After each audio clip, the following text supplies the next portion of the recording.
Hello everyone, this is भावना। आप सभी का स्वागत है कॉलेज विद भावना में। तो कैसे हैं सभी? होपफुली सब अच्छे होंगे। क्लासेस अब कंटिन्यूटी में होंगी क्योंकि कल आपने देखा होगा डेट शीट आ गई है। आपके एग्ज़ाम हैं 15 मई से, तो अपनी तैयारी में लग जाइए। जितनी भी क्लासेस अपलोड होती जा रही हैं उन्हें देखते जाइए और बाकी नोट्स आपने ले ही रखे हैं, नोट्स को रीड करिए। तो इतने से ही आपका काम हो जाएगा, इससे ज़्यादा पढ़ने की ज़रूरत नहीं है। और लास्ट टाइम में मैं आपको PYQs करवाऊंगी। लास्ट टाइम का मतलब है एग्जाम से पहले, ऐसा नहीं है कि एग्जाम से एक ही दिन पहले करा रही हूँ। 10 दिन 20 दिन पहले आपको वेरी शॉर्ट और लॉन्ग कराऊंगी, ठीक है। और लॉन्ग क्वेश्चन आपको कहीं अलग से नहीं मिलेंगे। जो टॉपिक मैंने नोट्स के अंदर इंक्लूड किए हैं वो सारे लॉन्ग क्वेश्चन के ही हैं, जो प्रीवियस ईयर में लास्ट 7 ईयर्स के अंदर पूछे गए हैं, ठीक है। तो जिन लोगों ने नोट्स नहीं लिए हैं वो लोग ले लीजिए और जिन्होंने ले रखे हैं वो पढ़ते रहिए, ठीक है। नंबर मैं आपको बार बार देती हूँ, 790 690 1757 ये व्हाट्सअप नंबर है। कॉल मत करना, मैसेज इस पे आप कर सकते हैं। मैसेज का रिप्लाई मैं सभी का करती हूँ। डिले हो सकता है कि अभी आपका मैसेज आया और इंस्टेंट नहीं देख पाई, बाद में देख लिया, लेकिन रिप्लाई सभी का करती हूँ, ठीक है। तो स्टार्ट करते हैं। अगर चैनल पे नए हैं तो लाइक शेयर सब्सक्राइब कर लेना, बेल आइकन ऑन कर लेना ताकि जब भी क्लास आए आपके पास नोटिफिकेशन आ जाए। क्योंकि ऐसा भी होता है बीएड फर्स्ट ईयर की क्लास हो रही है, सेकंड ईयर की हो रही है और कभी कभी एमएड की होती है तो बीएड की नहीं हो पाती, ठीक है। तो ये आपका फर्स्ट पेपर है, क्रिएटिंग एन इंक्लूसिव स्कूल। इसकी 3 क्लासेस हमने कर ली हैं, जिसके अंदर हमने इंक्लूसिव एजुकेशन को पढ़ा है कि इंक्लूसिव एजुकेशन क्या होता है, इसकी कैरेक्टरिस्टिक क्या है, प्रिंसिपल क्या है और इसके एम्स क्या हैं इंक्लूसिव एजुकेशन के। फिर हमने स्पेशल एजुकेशन को भी पढ़ लिया है, उसके बाद इंटीग्रेटेड एजुकेशन को पढ़ा है और फिर सबका डिफरेंस पढ़ा है कि स्पेशल एजुकेशन, इंटीग्रेटेड और इंक्लूसिव एजुकेशन में क्या डिफरेंस होता है। फिर हमने इसकी डेवलपमेंट पढ़ा यानी हिस्टोरिकल पर्सपेक्टिव पढ़ा कि ये चीज़ें शुरू कहाँ से हुई और मेन स्ट्रीम को भी हमने कवर कर लिया है। फिर नेक्स्ट क्लास में हमने रिहेबिलिटेशन काउंसिल ऑफ इंडिया, जिसे RCI बोलते हैं, वो हमने कवर किया था। आज हम पढ़ने वाले हैं ऑटिज्म को। ऑटिज्म लास्ट ईयर में पूछा भी जा चुका है। वैसे सिलेबस के अंदर स्पेशल मेंशन ये नहीं है।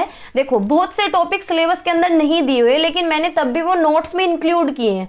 तो क्यों किए हैं? इसीलिए तो किए हैं कि लास्ट 7 ईयर्स में वो टॉपिक पूछा जा चुका है, इसलिए मैंने वो सारे टॉपिक नोट्स के अंदर डाले हैं जो सिलेबस में भी नहीं है। बहुत बार सिलेबस में ऐसे टॉपिक हैं जो नहीं दिए हैं, 1-2 बार ही क्वेश्चन में आ चुके हैं, ठीक है। तो स्टार्ट करते हैं। ऑटिज्म स्पेक्ट्रम डिसऑर्डर, आपने नाम भी सुना होगा। ऑटिज्म जिन बच्चों को हो जाता है, ऑटिज्म नाम एक डिसऑर्डर है ऑटिज्म। तो ऑटिज्म क्या है? इसकी फुल फॉर्म है ASD। ASD की फुल फॉर्म है ऑटिज्म स्पेक्ट्रम डिसऑर्डर। इसे हम ऑटिज्म के नाम से जानते हैं। ये एक दिमाग की बीमारी है, ब्रेन की बीमारी है, न्यूरो डेवलपमेंटल डिसऑर्डर है। ये क्या है? न्यूरो डेवलपमेंटल विकार है।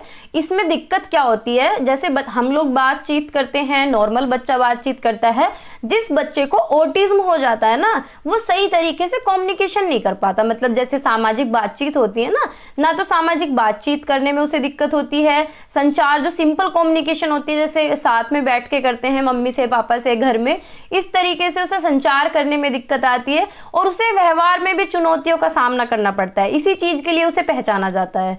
ऑटिज्म का सटीक कारण पूरी तरीके से किसी को भी समझ नहीं आता है, लेकिन माना जाता है कि इसमें थोड़ा सा जो योगदान है हेरिडिटी की वजह से भी होता है और थोड़ा सा एनवायरनमेंट की वजह से भी होता है। यानी इन दोनों को मिला के ही कुछ बच्चे को न्यूरो डेवलपमेंटल डिसऑर्डर होता है, जिसे हम ऑटिज्म का नाम दे देते हैं।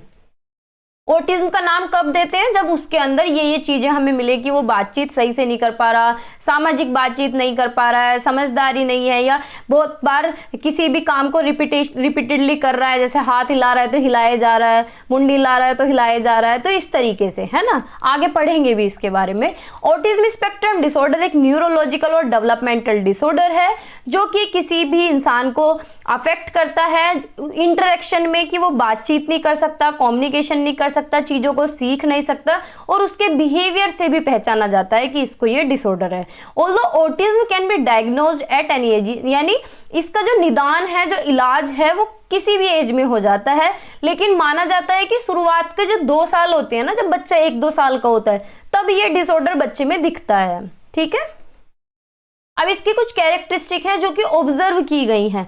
सिद्ध नहीं है, थोड़ा बहुत वेरी कर सकता है। आप कहीं और पढ़ेंगे तो एक दो कैरेक्टरिस्टिक ज्यादा है, कम आपको मिल सकती है, क्योंकि हर बीमारी में कुछ ना कुछ लक्षण होते हैं। ऐसा नहीं है कि सारे लक्षण एक ही जगह आपको मिल जाएं, वो पर्सन टू पर्सन वेरी करता है। लेकिन जो मोस्ट कॉमनली जो ऑब्जर्व किए गए हैं वो ये है कि उसे सामाजिक बातचीत में दिक्कत आती है, जो सोशल कम्युनिकेशन होती है। जैसे हम किसी से भी, किसी अनजान इंसान से बात करते हैं, बाहर कहीं जा रहे हैं, हम स्कूल में जा रहे हैं, ऑफिस में जा रहे हैं, तो सोशल कम्युनिकेशन चैलेंजेस बच्चे को फेस करने पड़ते हैं। तो जो बच्चा ऑटिज्म डिसऑर्डर से ग्रस्त होता है उसे डिफिकल्टी होती है समझने में और यूजिंग नॉन वर्बल कम्युनिकेशन, यानी बहुत बार ऐसा होता है कि बिना बोले, जैसे गूंगे नहीं होते हैं, देखो ये वर्ड वैसे गलत है लेकिन आपको समझाने के लिए मैं इसे यूज कर रही हूँ कि जो लोग बोलते नहीं है ना बिल्कुल, तो इस तरीके से गेस्चर्स से बात करना, facial expression and tone of voice, इस तरीके से, यानी जैसे इशारे, चेहरे के हाव भाव, आवाज का स्वर, इन चीजों से उसे पहचाना जाता है।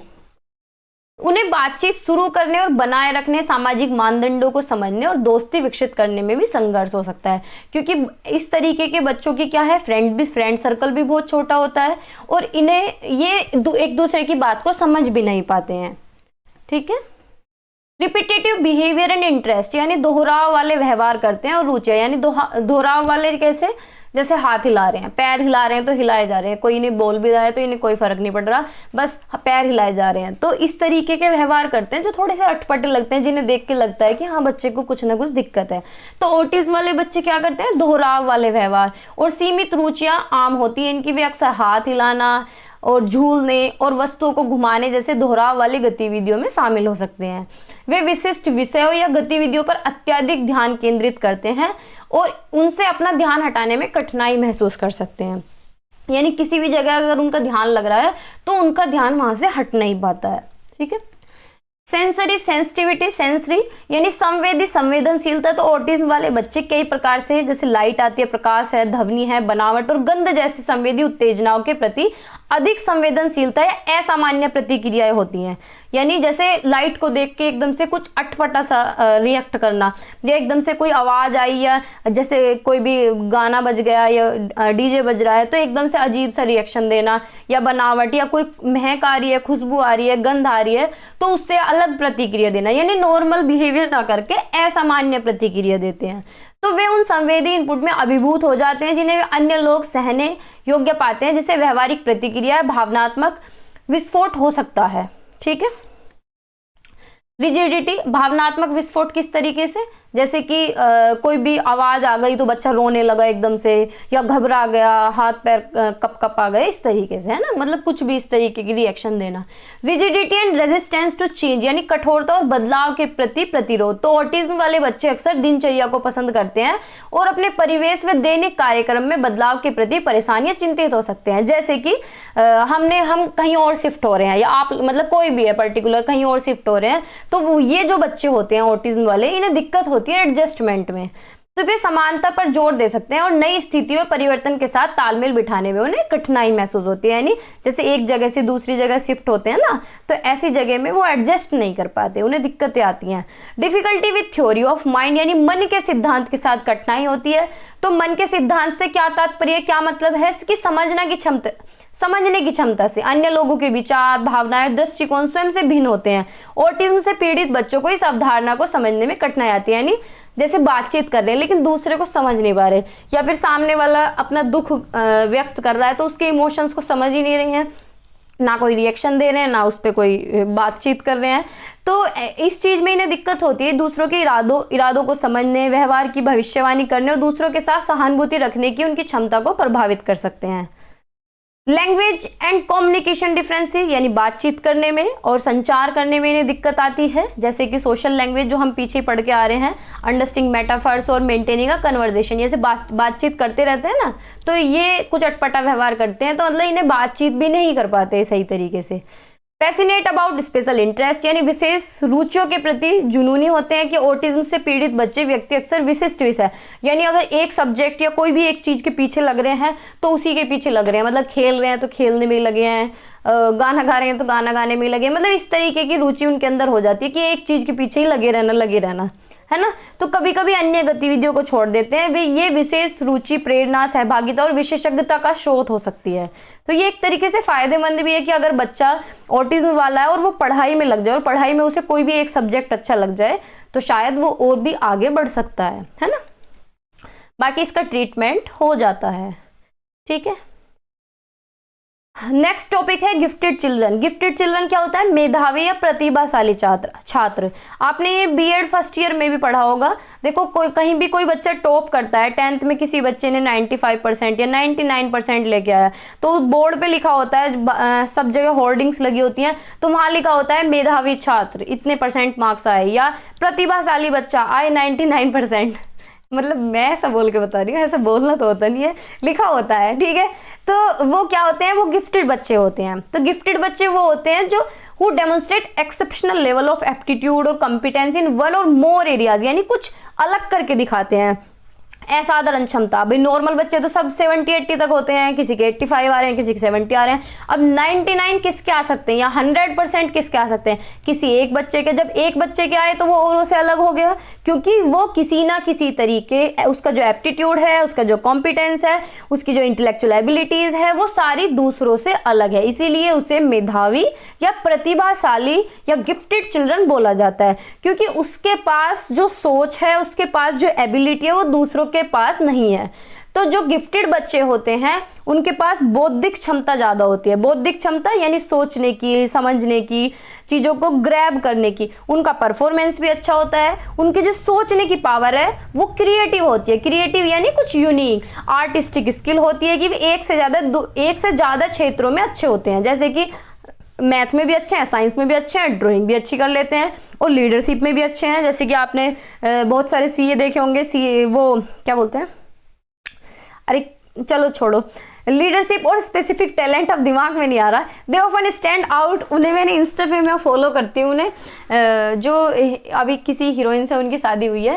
They often stand out due to their advanced cognitive, emotional और social development compared to their peers of the same age group. यानी इनकी जो है, जो इनका संज्ञान है, संज्ञान यानी इनका परसेप्शन, इनका इमेजिनेशन, इनकी लॉजिकल थिंकिंग वो एडवांस लेवल की होती है। इमोशनल भी ये बिल्कुल ठीक होते हैं। समाज में उठने बैठने लायक, यानी इनका सोशल डेवलपमेंट भी और बच्चों के कंपैरिजन में अच्छा होता है, एडवांस लेवल का तो होता है। Gifted children require special attention. इन्हें स्पेशल अटेंशन चाहिए। अगर इन्हें स्पेशल अटेंशन नहीं देंगे तो ये या तो अपने आप को ये गुस्से में बैठ जाएंगे, या इन्हें बोरियत फील होगी, या क्लास से बाहर चले जाएंगे, क्योंकि इनके पास हायर इंटेलिजेंस होती है। तो ऐसे बच्चे नॉर्मल बच्चों से अलग होते हैं। इन्हें अच्छी अटेंशन चाहिए और अच्छी ही एजुकेशन। अच्छी एजुकेशन का मतलब है स्पेशलाइज्ड एजुकेशन। जैसे कि गूगल बॉय है, गूगल बॉय कौटिल्य नाम तो सुना होगा आपने, उसकी वीडियोस भी देखी होंगी, एक टाइम पे बहुत वायरल थी। तो गूगल बॉय जो कौटिल्य है, उसके लिए अब उसे नॉर्मल क्लास में थोड़ी ना पढ़ाएंगे। मानो अगर उसे नॉर्मल स्कूल में, नॉर्मल क्लास में, यहीं बागपत, बड़ौत या दिल्ली वगैरह में कहीं, मेरठ या किसी भी स्कूल में पढ़ा दिया जाए, तो वो तो वहाँ बिल्कुल ऐसे ही ऊपर छत पे देखेगा, क्योंकि उसे तो जो चीजें टीचर पढ़ा रहा होता है वो टीचर से भी ज्यादा इंटेलिजेंट है। तो ऐसे बच्चों को अलग से अटेंशन चाहिए और अलग से ही स्पेशलाइज एजुकेशन चाहिए, अच्छी ट्रेनिंग चाहिए और एडजस्टमेंट भी चाहिए इन्हें। Otherwise they may not be able to adapt appropriately with other children और विद इन द क्लासरूम। अगर इन्हें ये सारी चीजें नहीं मिलती हैं तो ये क्लास में अपने आप को अनुकूल नहीं कर पाते हैं, यानी एडजस्ट नहीं कर पाते, ठीक है। और ना ही दूसरे बच्चों के साथ इनका क्या है, तालमेल बैठ पाता है, ठीक है भाई। पोलेसनिक ने एक डेफिनेशन दी है, याद रखना चाहे रख सकते हैं, भूलना चाहे तो भूल जाना, कोई दिक्कत नहीं है। The term gifted has been applied to every child, यानी ये जो शब्द है गिफ्टेड, ये उस हर बच्चे पे अप्लाई होता है जो अपनी एज ग्रुप में या अपने ग्रुप में सबसे सुपीरियर है। उस बच्चे के लिए गिफ्टेड यूज होता है। वो किसी भी तरीके से सुपीरियर हो सकता है, उसका जो कंट्रीब्यूशन है वो आउटस्टैंडिंग होना चाहिए, बनाता है, मतलब welfare and quality living in our society, यानी जो और बच्चों से अलग है किसी ना किसी तरीके से, वो क्या कहलाता है, गिफ्टेड कहलाता है। तो प्रतिभावान शब्द हर उस बच्चे पर लागू होता है जो अपने समूह में किसी भी ऐसी क्षमता में श्रेष्ठ है जो उसे हमारे समाज के कल्याण और गुणवत्तापूर्ण जीवन में महत्वपूर्ण योगदान देने योग्य बना सकती है। साइंटिस्ट हो सकता है, डॉक्टर हो सकता है, इंजीनियर हो सकता है, किसी भी तरीके से वो समाज में भी योगदान देगा और अपने ग्रुप में भी सुपीरियर रहेगा। जो ये गिफ्टेड चिल्ड्रन है द टर्मन स्टडीड और superior in physical development. Terman कहते हैं कि भाई जो फिजिकल डेवलपमेंट में अच्छा हो, जिसकी एजुकेशनल अचीवमेंट भी अच्छा हो, जो बौद्धिक रूप से भी अच्छा हो, जिसकी पर्सनैलिटी भी अच्छी हो, वो गिफ्टेड कहलाता है। ठीक है, यानी सर्वगुण संपन्न जिसे हम बोलते हैं ना, हमारे घर में ये वर्ड यूज होता है कि किसी के अंदर अगर सारे टैलेंट है तो वो क्या होता है, सर्वगुण संपन्न। देखने में भी सुंदर है, हाइट भी अच्छी है, पर्सनैलिटी भी अच्छी है, दिमाग भी अच्छा है, टैलेंट भी अच्छा है, एकेडमिक अचीवमेंट भी अच्छी है, सक्सेस भी अच्छी मिली है। आइडेंटिफिकेशन, अब हम इसे पहचान कैसे सकते हैं, तो आप कैसे पहचानेंगे, आपको पता होगा कि भाई आपकी क्लास में कौन इंटेलिजेंट है ना, तो इंटेलिजेंट टेस्ट के माध्यम से पहचान सकते हैं, यानी जैसे स्कूल में टेस्ट होते हैं इस तरीके से, या फाइनल एग्जाम में जो रिजल्ट आता है उनके हिसाब से, उनके अचीवमेंट के हिसाब से कि अच्छा कंटिन्यूअसली इसके नंबर इतने अच्छे आ रहे हैं तो ये बच्चा अच्छा है। उनकी अभिरुचि परीक्षण जो होता है एप्टीट्यूड टेस्ट से पहचान सकते हैं, या फिर किसी भी टीचर से, पेरेंट्स से, फ्रेंड से इंफॉर्मेशन ले सकते हैं कि भाई ये बच्चा किस तरीके का है ना। अब देहान और कफ जो है साइकोलॉजिस्ट है, इनके अनुसार इन्होंने क्या कहा है कि भाई गिफ्टेड बच्चा या प्रतिभाशाली बच्चा वो होता है जो ज़्यादा तो याद कर सकता है, चीज़ों को इजीली मेमोराइज कर सकता है, उसकी सोच बिल्कुल उच्च हो और अच्छे से मीनिंग वो चीज़ों का समझ जाए, रिलेशनशिप को आइडेंटिफाई कर सके, इंटेलिजेंस हो, इफेक्टिव हो और रोट लर्निंग में बिलीव ना करके चीज़ों को समझने में बिलीव करता हो, यानी चीज़ों को याद करे और चीज़ों को समझे, यानी कंसेप्चुअल अंडरस्टैंडिंग उसकी होनी चाहिए, वो कैब उसकी ज़्यादा हो और वो जो डिफ़िकल्ट टास्क हैं उन्हें ईजी तरीके से कर सके, और उसकी जो थिंकिंग है वो औरों से अलग होनी चाहिए, ओरिजिनल होनी चाहिए, क्रिएटिव होनी चाहिए, लॉजिकल होनी चाहिए, यानी तर्क लगाए, चिंतनशील होना चाहिए। अब इसकी कैरेक्टरिस्टिक क्या है कि इन बालकों में जो बुद्धि लब्धि होती है ना, IQ इंटेलिजेंस क्वोशेंट, वो 110 से अधिक होती है। ये बालक किसी भी घटना का निरीक्षण बारीकी के साथ करते हैं। इनके सीखने की गति तीव्र होती है, यानी बहुत जल्दी सीख लेते हैं, और जो कोई भी सब्जेक्ट है उसकी डीप स्टडी करते हैं, और वो कैब इनकी बहुत बड़ी होती है, बहुत बड़ी का मतलब है वर्ड पावर इनकी बहुत ज़्यादा होती है, और अपने से बड़ों से दोस्ती करने में झिझक महसूस नहीं करते। ठीक है, विभिन्न प्रकार की रुचि रखते हैं, अलग अलग इनके इंटरेस्ट होते हैं, इनकी जो जनरल नॉलेज है वो भी बहुत हाई होती है, यानी सारे जो गुण है ना वो इनके अंदर मिलते हैं। एम्बिशियस होते हैं, महत्वाकांक्षी होते हैं, क्यूरियस होते हैं, फास्टर होते हैं, इनके पास नॉर्मल बच्चों से ज़्यादा सेंस ऑफ ह्यूमर है, ज़्यादा चीज़ों में ये इंटरेस्ट रखते हैं, साइंटिफिक अप्रोच इनके पास है। ठीक है, आप अपने पास से भी और पॉइंट्स लिख सकते हैं। एजुकेशनल प्रोविज़न, अब इन्हें एजुकेशन कैसे दी जाए भाई, इन्हें अपॉर्चुनिटी दी जाए, ज़्यादा से ज़्यादा अपॉर्चुनिटी दी जाए, अवसरों की समानता दी जाए, रैपिड प्रमोशन होना चाहिए इनका जल्दी से, और इन्हें अच्छा करिकुलम दिया जाए, पाठ्यक्रम की समृद्धि होनी चाहिए, यानी इनके लिए अलग से करिकुलम होना चाहिए, स्पेशलाइज्ड करिकुलम। इन्हें हमें गलत रास्ते से भी रोकना है, क्योंकि आपने देखा होगा बहुत से जो टेररिस्ट हैं वो बहुत अच्छे लेवल के इंटेलिजेंट, कोई बीटेक टॉपर मिलेगा, कोई IIT टॉपर मिलेगा, तो अगर इन पे ध्यान ना दिया जाए तो इनके अंदर गलत आदतें भी लग जाती हैं। इनके सर्वांगीण विकास पर बल दिया जाए, इनके हिसाब से इनकी जो एजुकेशन है वो इनके अकॉर्डिंग होना चाहिए, यानी बालकों के अध्ययन पर आधारित शिक्षा होनी चाहिए, इनके लिए स्पेशल स्कूल्स या स्पेशल क्लासेस होनी चाहिए, होमवर्क भी इन्हें अलग से दिया जाए, लाइब्रेरी की फैसिलिटी दी जाए, और इन्हें थोड़ा बहुत जिम्मेदारी का काम भी दिया जाए। ठीक है, फिर है exceptional children. Exceptional children, the term exception stand for a separate and in many ways distinct category और class of children who, exceptional का मतलब क्या होता है, एक्सेप्शन यानी अपवाद, कि नॉर्मल बच्चों से बिल्कुल अलग है। अब वो किसी भी तरीके से हो सकता है, या तो उसमें कोई डिसऑर्डर हो, या उसमें कोई डिसेबिलिटी हो, या वो बैकवर्ड हो, वो किसी भी तरीके से हो सकता है। तो अपवाद जो शब्द है ना उन बच्चों के लिए प्रयुक्त होता है जो सामान्य या औसत बच्चों की तुलना में मानसिक, शारीरिक और सामाजिक विशेषताओं में अत्यधिक ऊपर या नीचे हो सकते हैं, या तो ज्यादा ऊपर हो, देखो ये गिफ्टेड चिल्ड्रन भी एक्सेप्शनल के अंदर ही आता है, या फिर वो नीचे हो, या उसे कोई डिसऑर्डर हो, या वो बैकवर्ड हो, किसी भी तरीके का, मतलब नॉर्मल बच्चे से वो अलग होगा।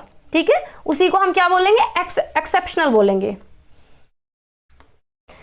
एक अपवादात्मक बालक वह है जो मानसिक, शारीरिक और सामाजिक विशेषताओं में सामान्य औसत बालक से इतना भिन्न होता है कि उसे अपनी अधिकतम क्षमता को विकसित करने के लिए स्कूल की प्रक्रियाओं में संशोधन या विशेष शिक्षा सेवाओं की आवश्यकता पड़ती है। मतलब क्या कह रहे हैं ये कि या तो उसे ट्रेनिंग की जरूरत पड़ेगी, और बहुत बार ऐसा भी होता है, एक्सेप्शनल चिल्ड्रन भी होते हैं कि नॉर्मल बच्चों के पास भी नहीं आ पाते, जैसे कि नॉर्मल बच्चों का काम ना कर पाना। मानो बच्चे की एज तो है कि वो 5th क्लास में आएगा और काम वो कर नहीं पा रहा 3rd क्लास के बच्चे का भी, तो वो भी एक्सेप्शनल में ही आता है।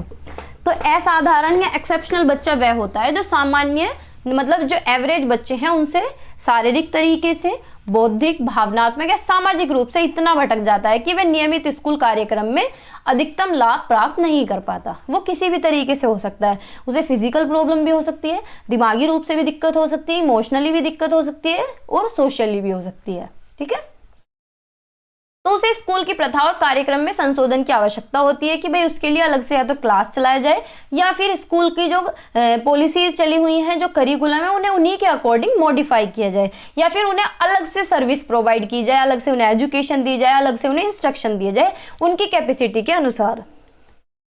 अब कितने तरीके के एक्सेप्शनल चिल्ड्रन होते हैं और कौन कौन से होते हैं? देखो, एक तो होते हैं मेंटली एक्सेप्शनल यानी दिमागी रूप से। तो मेंटली में कौन से? देखो मैंने बताया ना, गिफ्टेड भी एक्सेप्शनल के अंदर आता है, या फिर स्लो लर्नर की भाई धीमी गति से सीखने वाले कि उन एक क्लास से जो अगर आपने हिंदी में एक चैप्टर पढ़ा हो बड़े भाई साहब, है ना, तो उसमें क्या था, स्लो लर्नर यानी एक ही क्लास को बार बार करे जा रहे हैं या फिर अपने लेवल के बच्चों के साथ बिल्कुल भी कॉप अप नहीं कर पा रहे, बिल्कुल भी उनके साथ कोऑर्डिनेशन नहीं हो पा रहा, अपने से छोटी क्लास का भी काम नहीं कर पा रहे, या फिर वो पिछड़ा बच्चा हो, बैकवर्ड चिल्ड्रन हो। फिजिकल एक्सेप्शनल क्या होता है कि या तो वो दृष्टिबाधित हो, ब्लाइंड हो या डम्ब हो या डीफ हो या क्रिपल्ड हो, अपंग हो। इमोशनल एक्सेप्शनल क्या होता है? जो डेलिंक्वेंट क्या होते हैं? बाल अपराधी बच्चे। क्या होते हैं? बाल अपराधी। ठीक है, बाल अपराधी क्या होते हैं? जो बचपन में गलत रास्ते पे निकल जाते हैं। जैसे कि आपने देखा होगा कि 18 साल से कम का बच्चा और किसी का मर्डर कर दिया, ये छोटा बच्चा है चोरी कर ली, ये छोटा बच्चा है ड्रिंक कर रहा है, ये छोटा बच्चा है मार पिटाई कर रहा है। तो इस तरीके के बच्चे क्या होते हैं? डेलिंक्वेंट होते हैं। तो ये डेलिंक्वेंट किस वजह से बनते हैं? इमोशनल वजह से। या तो इन्हें घर पे प्यार नहीं मिलता है, या किसी के मम्मी एक्सपायर हो जाना, किसी के पापा एक्सपायर हो जाना, किसी घर में मम्मी पापा दोनों नहीं होना, या फैमिली बैकग्राउंड ऐसा होना कि घर में कोई चोर चक्का डाकू वगैरह हो। इस तरीके से बहुत सारी प्रॉब्लम हो सकते हैं। मम्मी पापा की बनती नहीं है, लड़ाई झगड़े होते हैं, तो इस वजह से बच्चा गलत रास्ते पे चल जाता है, जिसे हम बाल अपराधी डेलिंक्वेंट बोलते हैं। ठीक है, फिर है socially handicapped children. Socially handicapped क्या होते हैं? जो अंडर प्रिविलेज्ड आते हैं, जो मार्जिनलाइज्ड ग्रुप के लोग होते हैं या किसी भी तरीके से वंचित हैं। जो मल्टी हैंडीकैप्ड क्या होते हैं? जिनमें एक से ज्यादा डिफेक्ट हो, यानी बहुत सारी कमियां हो, कि अपंग भी है, वो बहरा भी है, गूंगा भी है, अंधा भी है, स्लो लर्नर भी है, बैकवर्ड भी है, बहुत सारे डिफेक्ट उसके अंदर हैं। ठीक है, अब इनकी प्रॉब्लम क्या है भाई? प्रॉब्लम तो इनके सामने बहुत आएंगी। इन्हें पढ़ने में भी दिक्कत आएगी, इन्हें समाज में रहने में भी दिक्कत आएगी, इन्हें एक तरीके से कलंक समझा जाएगा, इन्हें सीखने में भी दिक्कत आएगी, ये सही तरीके से चीज़ों को सीख भी नहीं पाएंगे। तो बहुत सारी प्रॉब्लम्स इनके सामने आएंगी। इनके साथ बुलिंग भी होगी, यानी धमकाना, उत्पीड़न, स्कूल में टॉर्चर, ये तू कैसा दिखता है, ये सब जैसे स्कूल में होता है ना, कोई बच्चा मोटा हो तो उसकी भी उसका मजाक उड़ाया जाता है, तो उसे बुलिंग ही बोलते हैं। ऐसे में बच्चा सुसाइड भी कर लेता है, और आजकल ये केस बहुत ज्यादा चल रहे हैं कि बुलिंग में बच्चे ने सुसाइड कर लिया, बुलिंग में बच्चे ने जहर खा लिया, ये सारी चीजें। तो बुलिंग बिल्कुल भी होनी नहीं चाहिए। इनके लिए अपॉर्चुनिटी बिल्कुल लिमिटेड रहती है। ठीक है, वैसे पढ़ने की जरूरत है नहीं लाइन टू लाइन, लेकिन मैं पढ़ देती हूँ आपके लिए कि एजुकेशनल बैरियर क्या हो सकते हैं। जो असाधारण या एक्सेप्शनल बच्चे होते हैं, इन्हें बैरियर्स फेस करने पड़ते हैं to access appropriate education and support service, यानी इन्हें पढ़ाई में भी बाधा आती है, और किसी भी तरीके की सर्विस अगर चाहिए तो हर जगह इन्हें बाधा महसूस होती है। This could be due to lack of resources, इन्हें रिसोर्सेज की कमी होती है, फैसिलिटीज अच्छी नहीं होती हैं। इनके लिए ट्रेंड बंदा चाहिए, अगर ट्रेंड नहीं है तो भी इनके लिए बाधा आएगी, है ना। ये नॉर्मल बच्चों के साथ नहीं पढ़ सकते। सामाजिक अलगाव, इन्हें समाज में भी बहुत ज्यादा चीजें फेस करनी पड़ती हैं। तो इस तरीके के बच्चों को बड़े पैमाने पर साथियों, शिक्षकों और समाज से सामाजिक कलंक और भेदभाव का सामना करना पड़ सकता है, कि इन्हें दोस्त नहीं बनाएगा कोई, इनके पास कोई बैठेगा नहीं, इनकी जो रेपुटेशन है वो भी नहीं रहती, ना आत्मसम्मान रहता है, कि हर तरीके से मतलब एक तरीके से जैसे अलगाव नहीं हो जाता, जैसे एक कैटेगरी से बिल्कुल अलग कर देते हैं, ना इनके साथ बच्चे खेलते हैं, ना हंसते हैं, ना बोलते हैं, ना दोस्ती करते हैं। लर्निंग डिफिकल्टीज हो सकती हैं। लर्निंग डिफिकल्टीज या तो स्कूल लेवल पे डिफिकल्टी हो जाए, या फिर इन्हें डिसलेक्सिया हो सकता है कि भाई पढ़ने में प्रॉब्लम आ रही है, ए को बी पढ़ रहे हैं, बी को ए पढ़ रहे हैं, या बी को डी पढ़ रहे हैं। ठीक है, डॉग को गॉड पढ़ रहे हैं, गॉड को, इस तरीके से। डिसकैलकुल यानी कैलकुलेशन करने में दिक्कत आती है। Attention deficit hyper activity disorder, जिसे ADHD बोला जाता है, इसमें यानी बच्चे का अटेंशन एक जगह नहीं बनता। तो इस तरीके के भी लर्निंग डिसऑर्डर हो सकते हैं इन्हें।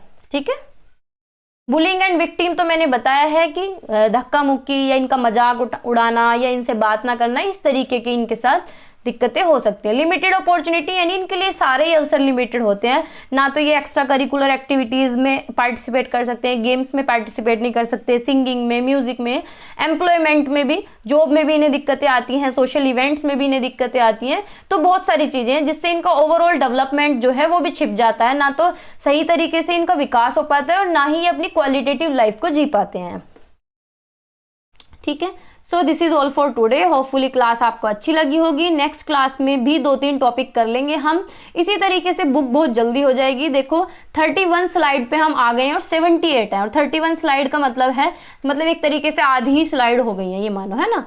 तो बाय बाय, टेक केयर, पढ़ते रहिए, मुस्कुराते रहिए, मेरे साथ जुड़े रहिए। अगर चैनल पे नए हैं तो लाइक शेयर सब्सक्राइब आप लोग कर देना, बेल आइकन ऑन कर लेना ताकि जब क्लास आए आपके पास नोटिफिकेशन आ जाए। और जिनको नोट्स लेने हैं, कॉन्टैक्ट नंबर मैंने आपको दे रखा है 790 690 1757।